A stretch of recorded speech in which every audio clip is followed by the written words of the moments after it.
much as you want, but there are some things that test takers just won't tell you. Alexis Avila is the founder of Prepped and Polished Tutoring and Test Preparation. He joins us to share some insight. Alexis, so nice to have you here today. Thanks for having me. Great to be here. Students will cram and study, but no matter how much you do, there are still things that you won't be told about these standardized tests. Been in the business for 16 years. There's things they're not going to tell parents, these SAT, ACT test makers. It's a big business.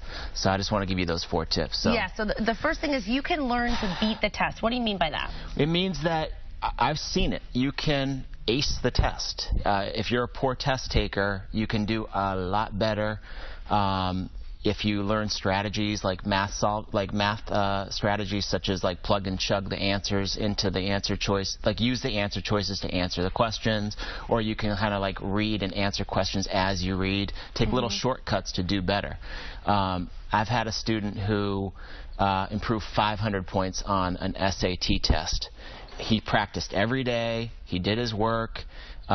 He gets into Brown University. If you asked me if he could get into Brown University when he first took that, I'd say no way. But he stayed dedicated and he persevered and did better. So beat the test. He beat the test. That. Yeah. So don't give up. Don't give up. Stay positive. Yep. Also, these test makers, or the ones who are actually grading it, don't really spend a lot of time. After all that time you spend studying and taking the test, they don't spend a lot of time grading it. Ashley, if you think that they're like, have a nice cold lemonade and they're pondering your essay and spending 10 minutes on it, you're wrong. These essay readers are paid by the hour.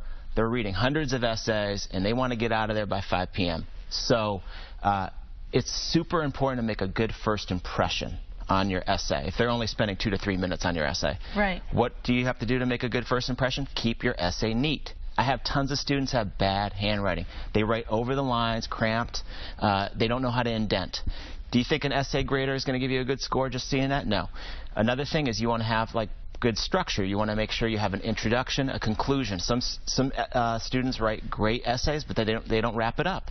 And then also you want to make sure that you have good length. Scores decrease as length decreases. It's proven. Really? Yeah. Wow. So you want to focus on those specific points to make sure that the person that's sitting there and spending the 2 minutes reading it is not bored to death and also is not completely disgusted by what they're reading. Exactly. So there's a good tip right there. Yeah. The SAT, you say, is probably harder than the ACT test. Well, at my office, I have lots of students who take my SAT-ACT hybrid test prep selector, and what I find from the results is a lot of kids are doing better on their ACT sections over their SAT sections. Why? Well, the ACT tends to be a little bit more of a straightforward question and answer type test. Not a lot of tricks going on, less answer choices, no guessing penalties, so you don't have to be anxious about, a quarter-point deduction. And, it's funny, but March 2016, the SAT is completely doing an overhaul. They're redesigning their test to make it look like the ACT test. So there's no coincidence there. So you might want to consider the ACT test when applying for college. Great advice right there. And your last tip is that these standardized tests, they can help you get into college, but they don't predict how successful you will be in college and if you go to graduate school. Exactly. So they'll get you in the door, just like you're saying, Ashley, but the best determination of success is how you utilize your time while in college. There was actually a Gallup poll that surveyed 30,000 post-college graduates, all who are doing amazing in life and thriving. And what do they find? That it doesn't matter whether you went to an Ivy League school or a public institution. It's how you utilize your time in college. So I have students who didn't get the best SAT scores, but they're doing amazingly well. What's their secret? Well, in college, they took advantage of internships, that were available to them. They made amazing professional connections.